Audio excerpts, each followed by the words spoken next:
વાત કરીએ રાજ્યની. અમદાવાદના મનપસંદ જીમખાનામાંથી હાઈ પ્રોફાઇલ જુગારધામ પકડાયું. રાતના સમયે એસએમસીએ દરોડા પાડી 185 થી વધુ જુગારીઓની અટકાયત કરી.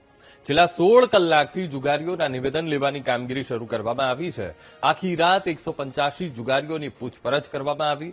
મનપસંદ જીમખાનામાં દાલબાટી કાર્યક્રમના નામે લોકો ભેગા થયા હતા. જમવા ભેગા થયેલા લોકો જુગાર રમી રહ્યા હતા. પોલીસે આ તમામ આરોપીઓના મોબાઈલ, રોકડ રકમ અને મોબાઈલ જપ્ત કર્યા. હજુ આજ સાંજ સુધી નિવેદન લેવાની કામગીરી થાય તેવી પણ શક્યતા છે. મનપસંદ જીમખાના જ્યાંથી જુગારીઓ પકડાયા છે, દાલબાટીનો પ્રોગ્રામ રાખવા માટે ભેગા થયા હતા, જમવા માટે ભેગા થયા હતા અને એની આડમાં અહીંયા જુગાર રમાતો હતો.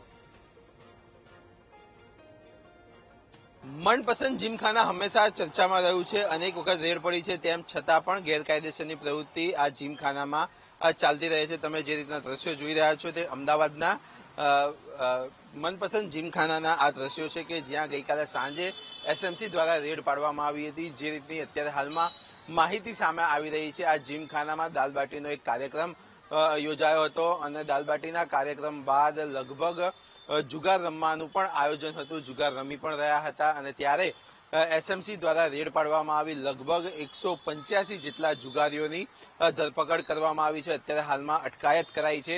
સાથે જ વાત કરવામાં આવે તો લાખો રૂપિયાનો મુદ્દામાલ, રોકડ, મોબાઈલ, લેપટોપ અને ગાડીઓ કે જે અત્યારે હાલમાં એસએમસી દ્વારા કબજે કરવામાં આવી છે. એસએમસીની વાત કરવામાં આવે, મનપસંદ જીમખાના જુગારધામની વાત કરવામાં આવે તો ગઈકાલે સાંજે 5 વાગ્યાથી આ રેડની શરૂઆત થઈ હતી અને લગભગ અત્યારે 16 કલાક થઈ ચૂક્યા છે. પોલીસને જે વાત કરવામાં આવે તો આ રેડ હજુ પણ આવનારા કલાકો સુધી ચાલશે અને લગભગ 24 કલાક સુધી આ રેડની કાર્યવાહી યથાવત રાખવામાં આવશે અને ત્યારબાદ સત્તાવાર રીતે એસએમસી દ્વારા જાહેરાત કરવામાં આવશે. આમ લગભગ 16 કલાક જેટલો સમય થઈ ગયો છે, તેમ છતાં પણ હજુ કાર્યવાહી એસએમસીની ચાલુ છે. 185 વ્યક્તિઓની અટકાયત કરીને કાયદેસરની કાર્યવાહી એસએમસી દ્વારા હાથ ધરવામાં આવી છે.